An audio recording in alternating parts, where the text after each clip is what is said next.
Olá, seja muito bem-vindo ao nosso curso SpaceX Preparação. Você está no canal Física MLT e olha que legal, já estamos iniciando o nosso volume 3, a parte de eletricidade e magnetismo, com a aula de número 69. Vamos começar?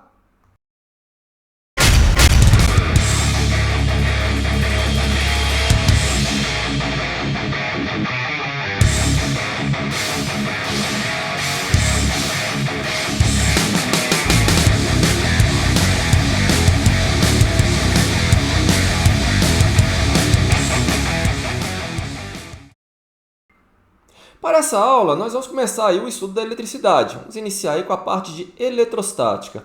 Vamos estudar aí o conceito de carga elétrica, carga elementar, a quantização da carga elétrica. Estudaremos também os princípios da eletrostática, os processos de eletrização, o que vem a ser condutor, isolante, e vamos terminar a parte teórica com a lei de Coulomb, tá certo? E também vamos realizar aí a solução dos 4 problemas aí do nosso material. Então, sem mais delongas, vamos começar. Vamos lá, vamos iniciar então o nosso assunto aí de eletricidade, começar aí com a parte de eletrostática. Vamos estudar aí o comportamento das cargas elétricas em repouso. Mas, afinal de contas, o que vem a ser a carga elétrica? Bom, costumamos dizer que a carga elétrica é uma propriedade intrínseca da matéria. Isso porque a matéria é constituída de átomos, que por sua vez são constituídos de prótons, elétrons e nêutrons. A carga elétrica ela está exatamente presente nos prótons e nos elétrons, uma vez que o nêutron aí não tem carga elétrica.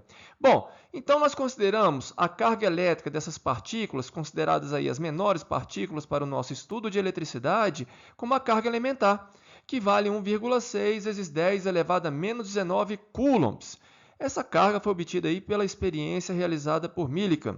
Bom, depois a gente entra em detalhes a respeito da experiência. O fato é que um próton tem exatamente esse valor positivo, ou seja, mais 1,6 vezes 10 elevado a menos 19 coulombs, e o elétron uma carga negativa, ou seja, menos 1,6 vezes 10 elevado a menos 19 coulombs.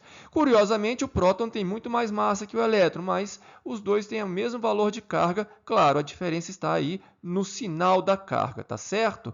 Bom, como é que nós podemos dizer que um corpo está carregado? Bom, se um corpo está neutro, significa que o número de prótons é igual ao número de elétrons. No entanto, se ele está positivamente carregado, é porque ele tem mais prótons que elétrons.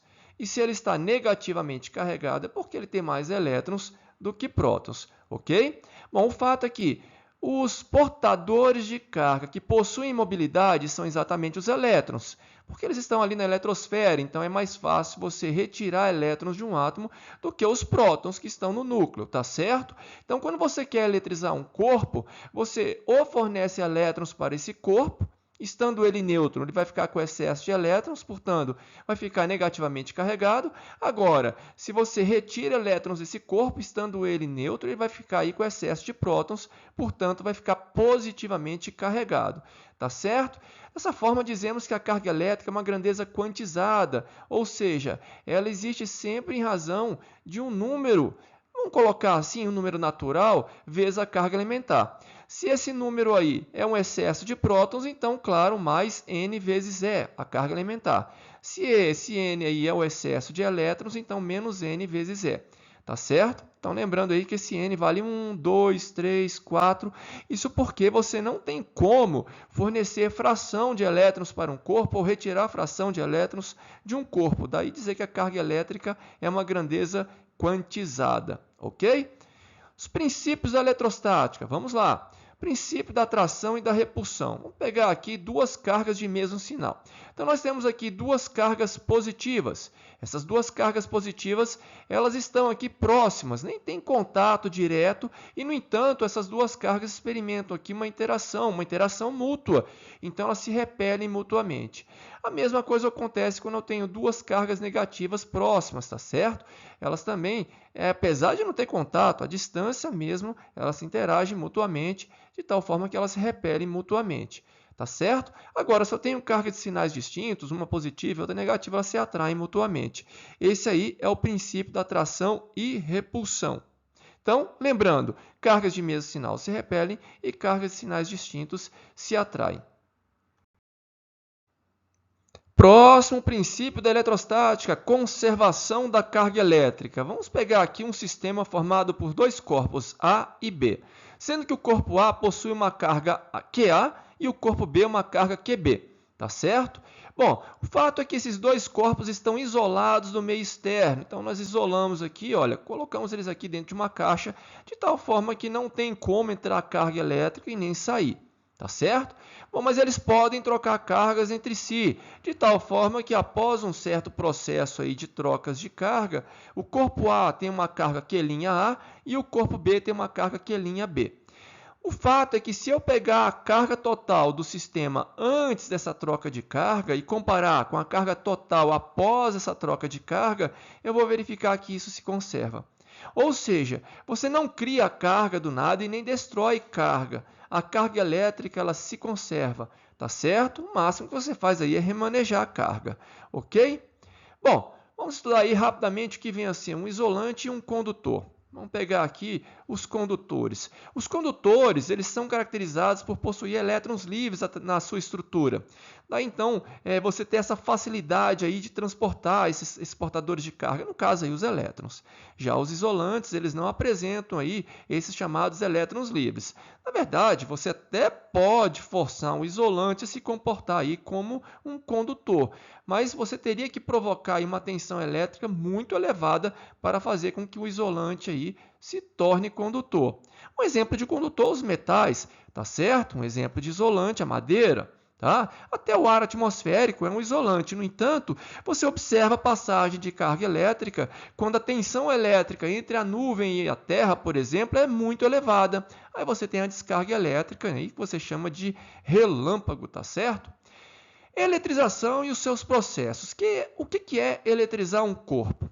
Eletrizar um corpo é dotar esse corpo de carga elétrica. Então, você tem um corpo inicialmente neutro, não tem excesso nem de elétrons nem de prótons, e você quer fazer com que esse corpo fique eletrizado, por exemplo, positivamente ou até negativamente. Então, você vai eletrizar um corpo. O primeiro processo que nós vamos estudar aqui é a eletrização por atrito. Vamos pegar aqui, olha, um pedaço de lã, tá? E um bastão de vidro. Os dois estão neutros. Eu vou atritar aqui esse bastão na lã.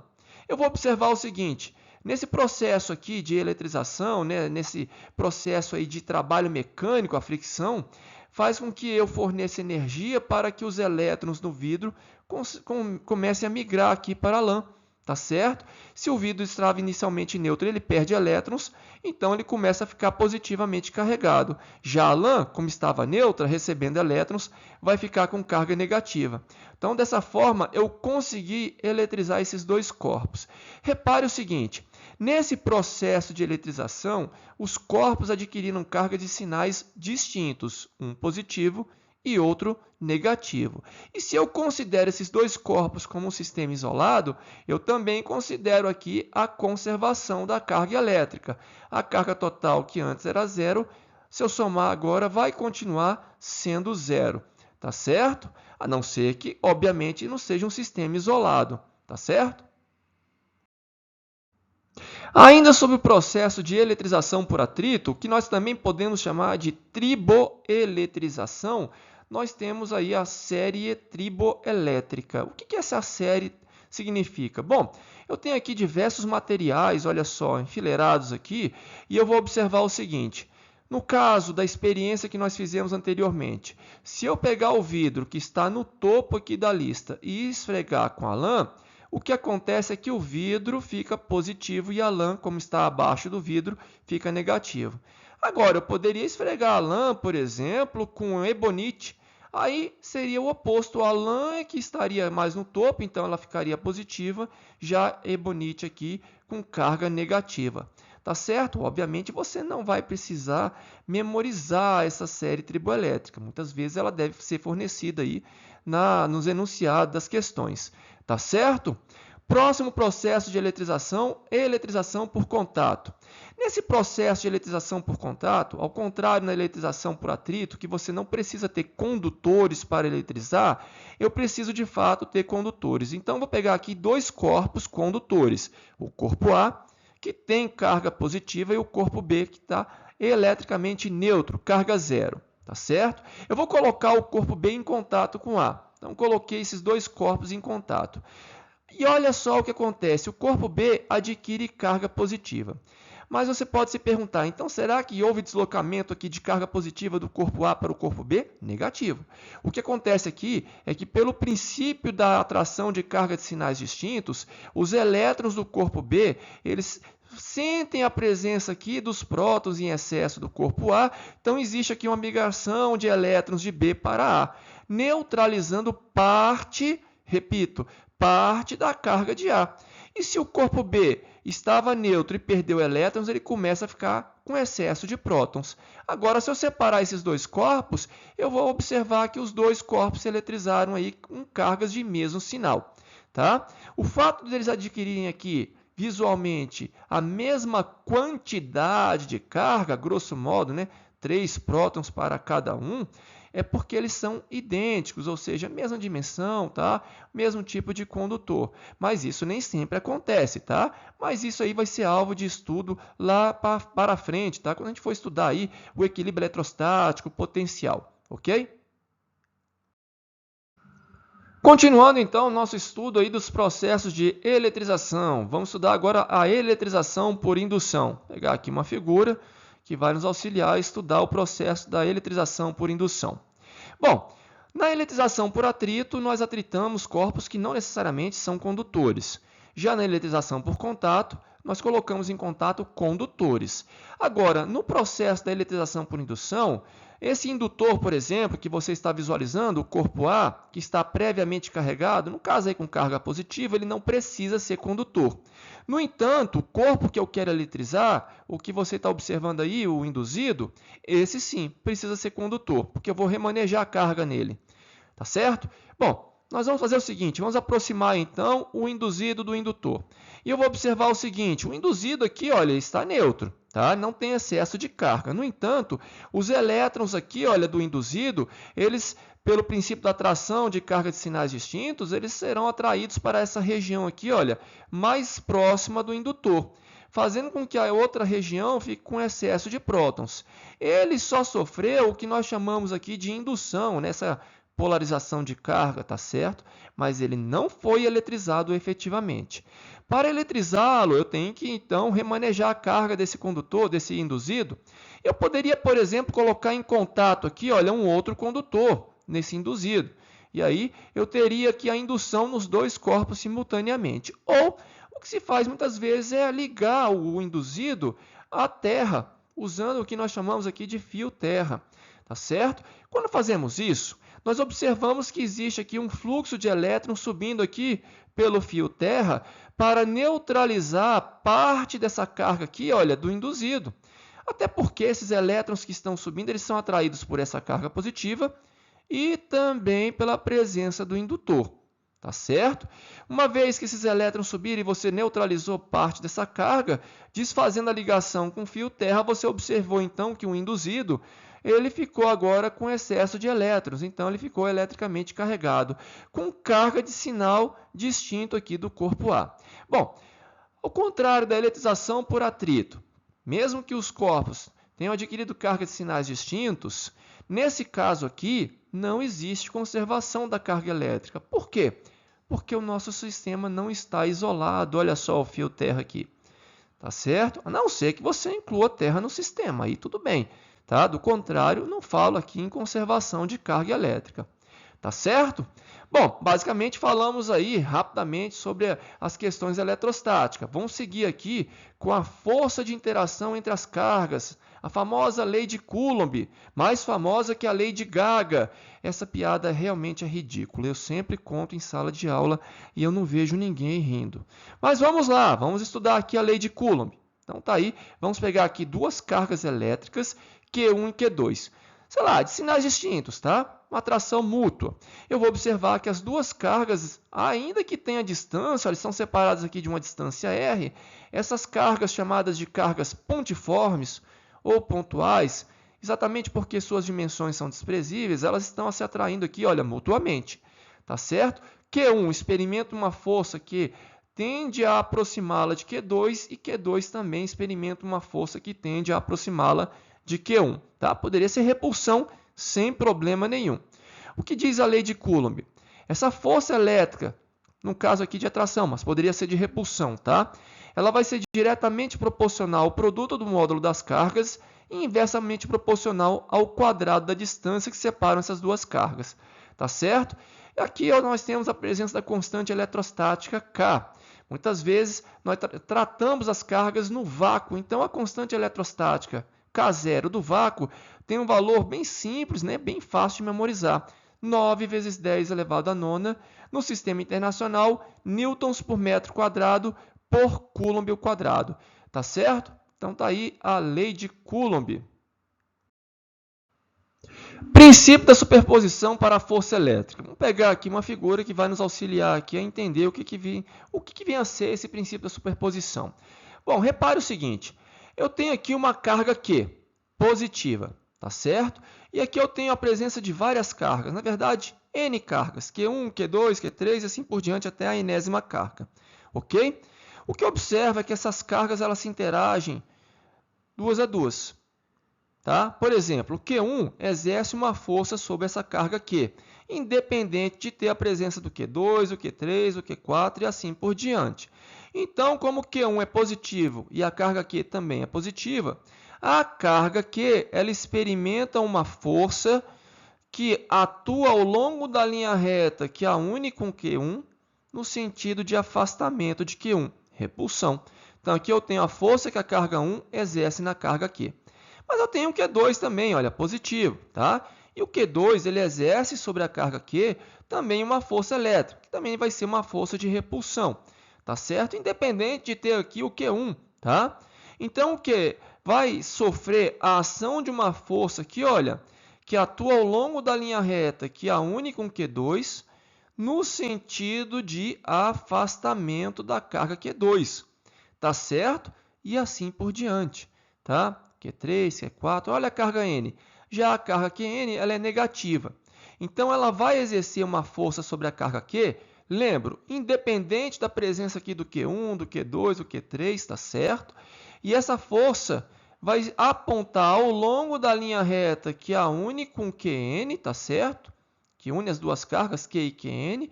Só que como o Qn é negativo e o Q0 e o Q, perdão, aqui é positivo, a força aponta no sentido de aproximação de Qn, atração, ok? O que diz o princípio da superposição? Eu vou sobrepondo essas forças, eu vou somando, então, a força elétrica resultante nessa carga Q vai ser igual à soma de todas as forças. Lembro que essa é uma soma vetorial, porque a força é uma grandeza vetorial, tá certo? Então, vamos somar aí vetorialmente. Então, aquilo que nós estudamos em termos de soma de vetores lá no volume 1, lá no início ali de cinemática, falando de cinemática vetorial, nós também vamos aplicar aqui, tá certo? Na eletrostática, ok? Então, vamos lá, vamos iniciar aí os nossos trabalhos. Pegue nosso material, já é o volume 3, tá certo? Na página 29. Vamos lá, questão de número 1. Espero que você tenha feito aí uma leitura bem atenciosa dessa questão. Então, vamos lá, vamos para a solução. E olha que questão interessante. Vou até pegar a figura que foi colocada lá no enunciado. Esse aí é o conta-gotas de Kelvin. O que acontece aqui é que nós temos 4 latas, tá, de metal, tá certo? Condutoras, ok? E nós temos um reservatório de água logo acima das latas 1 e 2. Reservatório esse que possui uma água que tem impurezas, portanto, ela pode ter a presença de íons positivos e negativos, ok? Bom, as latas 1 e 4 estão ligadas por meio aí de um condutor, um fio metálico, tá? E as latas 2 e 3 também. Essa barriguinha que você visualiza mostra que esses dois fios, eles não se cruzam, tá? O 1 que liga 4 não toca o fio que liga o 2 e o 3, ok? Bom, o que acontece aqui é o seguinte, imagine por um instante que antes de você efetuar essas ligações com os condutores, você tem uma carga aqui, olha, na lata 4, por exemplo, uma carga negativa, tá? E as demais neutras, tá certo? Todo mundo neutro, só o 4 é negativo. Quando eu faço a ligação aqui por meio desse fio condutor, da lata 4 com a lata 1, a lata 1 passa a ter carga elétrica, no caso negativa, pois eu tenho uma eletrização por contato. Lembre-se, mesmo sinal, ok? Bom, e aí o que vai acontecer? As latas 2 e 3 ainda estão neutras, tá? Eletricamente neutras, ou seja, carga zero. Como a lata 1 tem carga negativa, o que ela vai fazer aqui nesse reservatório de água? Bom, pelo princípio de repulsão de cargas de mesmo sinal, os íons, porventura, que sejam negativos, que estejam aqui, olha, eles serão repelidos e eles vão lá para o outro lado, fazendo com que essas gotas aqui que estão caindo, elas caiam com excesso de íons positivos, ou seja, carga positiva. E aí, olha o que acontece com a lata 3. Ela recebe essas gotas com carga positiva e passa a ficar eletrizada com carga positiva, que por sua vez eletriza aqui a lata 2 com carga positiva, tá certo? Que por sua vez induz aqui carga negativa nas gotas, que por sua vez quando cai aqui passa por meio aqui da lata 2, chega na lata 4, a lata 4 tem carga negativa, mas recebe mais gota com carga negativa, adquire mais carga por contato. E esse processo vai se repetindo indefinidamente. Pense na quantidade de carga elétrica que você consegue acumular só por um intervalo de tempo com essas gotas caindo. Muita carga, tá certo? Então, para responder essa questão, a alternativa correta, letra B, tá certo? Questão bem interessante. Vamos lá para a próxima questão, ainda na mesma página, questão de número 2. Espero também que você tenha feito uma leitura bem atenciosa do enunciado. Então vamos lá, vamos pegar também novamente a figura. Tá, aí nós temos essa figura. Nós temos aqui um objeto que está eletrizado com carga positiva e temos aqui um eletroscópio. O que é um eletroscópio? Bom, um eletroscópio, nesse caso aqui, um eletroscópio de folhas, tá? Ele é constituído aqui por uma esfera metálica, tá certo? Portanto, condutora, que está ligado aqui a duas folhinhas aqui, olha, de papel alumínio, que também são condutores. Só que nesse caso, o eletroscópio ele já está previamente carregado com carga negativa, tá? E de acordo com o enunciado, com a mesma carga aqui desse objeto. Só que, claro, carga negativa. Então, mais que, menos que. À medida que você vai aproximando esse objeto que tem carga positiva, o que acontece? Bom, pelo princípio da atração de carga de sinais distintos, esses elétrons que estão aqui na folhinha, olha, eles vão começar a subir. E aí as folhinhas que estavam abertas por conta da repulsão aqui, carga de mesmo sinal, na verdade, começam a se fechar. Tá certo? Agora, se você tocar esse corpo aqui no eletroscópio, o que acontece? Você tem os corpos se neutralizando, porque a carga total antes, que é zero, após o contato continua sendo zero. Portanto, você descarrega os dois, tanto esse objeto quanto o eletroscópio. Tá certo? Então, a alternativa correta aí para essa questão, letra D. Ok? Essas questões são bem interessantes, está envolvendo aí eletrização por contato, eletrização por indução. Vamos lá, continuando aí os nossos trabalhos, agora na página 30, questão de número 3. Espero que você tenha feito aí uma leitura bem atenciosa do enunciado, portanto, vamos lá, vamos responder essa questão. Vamos colocar logo uma figura aqui, que representa os diversos contatos que eles colocaram no enunciado aí, na banca, né? Questão da AFA, olha que interessante. Eu tenho previamente uma esfera A com carga Q, e ela vai ser posta em contato com a esfera B que tem carga zero. Tá certo? Após esse contato aqui, nós temos uma eletrização por contato. Como essas duas esferas são idênticas, então elas vão armazenar metade da carga total. Tá? Observe que a carga se conserva. Olha, se a carga inicial aqui vale Q, aqui continua valendo Q. Só que agora a esfera A tem metade da carga e a esfera B também metade da carga. Agora a esfera A, que tem essa carga Q sobre 2, vai ser posta em contato aqui com a esfera C, tá? Com as mesmas dimensões aí da esfera B, esfera A. Tá certo? Também eletrização por contato. Então, o que acontece? Essas duas esferas aqui vão compartilhar metade dessa carga total. Ou seja, Q sobre 4 para a esfera A, Q sobre 4 para a esfera C. Repare que aqui, olha, Q sobre 4 mais Q sobre 4 é igual a Q sobre 2. também nesse segundo processo aqui, a carga se conserva, tá? E agora a esfera A, que tem Q sobre 4, vai ser posta em contato com a esfera D, que tem carga 0, que é idêntica às demais, tá? E o que acontece? Cada uma vai ganhar metade desse total aqui, olha, Q sobre 4. Então, vai ficar Q sobre 8 para a esfera A e Q sobre 8 para a esfera D. Tá certo? A alternativa correta aí da questão, letra C. Tá? Bem simples essa questão aí da AFA. Próxima questão, questão de número 4. Vamos lá. Vamos pegar também bem parecida com essa questão 3. Então, eu tenho 3 esferas, tá certo? A, B e C. Ok? Bom, eu vou colocar a esfera A em contato com a esfera B. O que acontece é que a carga total do sistema AB está valendo aqui menos 12 microcoulombs. Tá, mas o que é micro? Micro corresponde a uma potência de 10, tá? Significa 10 a menos 6. Então, eu tenho menos 12 vezes 10 a menos 6 coulombs, que é a unidade de carga no sistema internacional, tá? Microcoulomb não, mas coulomb sim, ok? Como essas duas esferas são idênticas, o que vai acontecer? Cada uma vai ganhar metade desse total.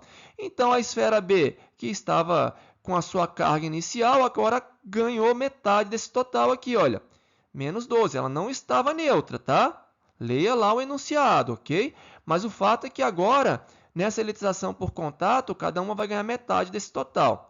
E a esfera A vai adquirir a carga de menos 6 microcoulombs. Repare, olha, menos 12. Tá? A carga se conserva. E agora a esfera A vai ser colocada em contato com a esfera C, de tal sorte que a carga total desse sistema vale 6 microcoulombs. Olhe lá o enunciado, tá certo? E aí o que vai acontecer? Cada uma vai ganhar metade do total, ou seja, 3 microcoulombs para a esfera A, 3 microcoulombs para a esfera C. Tá certo? A alternativa correta aí da questão, letra B. Ok? Bom, terminamos por aqui. Para a próxima aula, mais resolução de exercícios, tá certo? Então, eu te vejo lá. Até a próxima!